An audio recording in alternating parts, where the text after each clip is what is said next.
Here's an interesting thing that's been taking place in my mind for the last few days.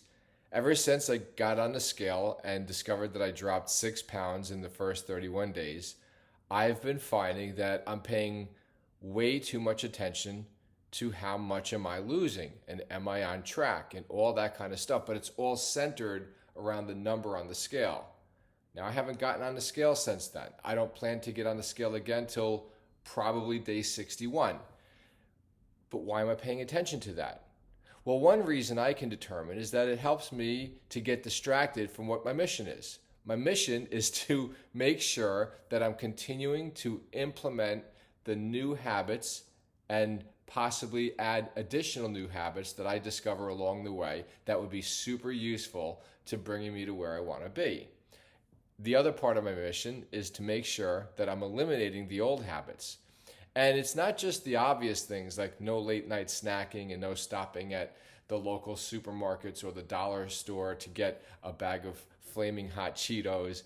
It's more subtle than that because those are the obvious things to watch out for. But once they're reasonably being kept at bay, there's the other little things. The little temptation to have some kind of a thing go on during the day that's going to put me in a negative or adverse emotional state that's going to then make me need to eat to soothe the emotion. Other things I've noticed that are very important for me to do are to make sure that I'm listening to music more frequently than I otherwise would be. And particularly I'm talking about when I'm by myself and I'm idle, and maybe even after I've had some kind of an adverse interaction with my spouse, or maybe if I've had maybe some kind of a letdown where I thought something was going to happen and then it didn't happen, and then I'm feeling a little sad about that.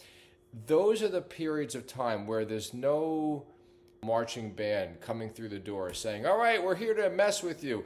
It's subtle. These are emotional triggers that could lead to emotional eating, something I know I've engaged in the past.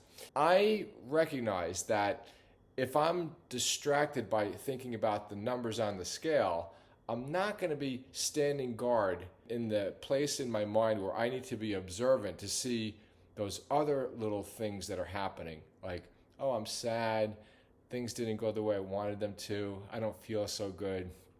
And then perhaps my 7-year-old identity will take over and say, oh, let's go get some ice cream or something like that. And there's nothing wrong with doing that kind of stuff when we're kids.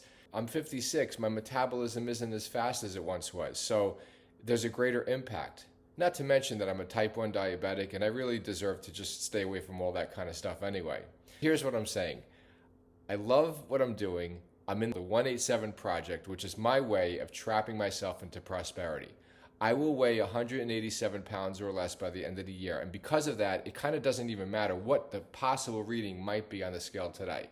What matters is that I'm steadfastly engaging in the habits that I'm implementing and making sure I keep those up, that I continue to create new habits that I find that will also support and complement what I'm up to, and that I do everything within my power, including the power of prayer. I bring a universal God into my life to help me where I might have a weakness to become stronger, and I eliminate those negative, adverse, bad habits that would have distracted me or got in the way of me reaching my objective.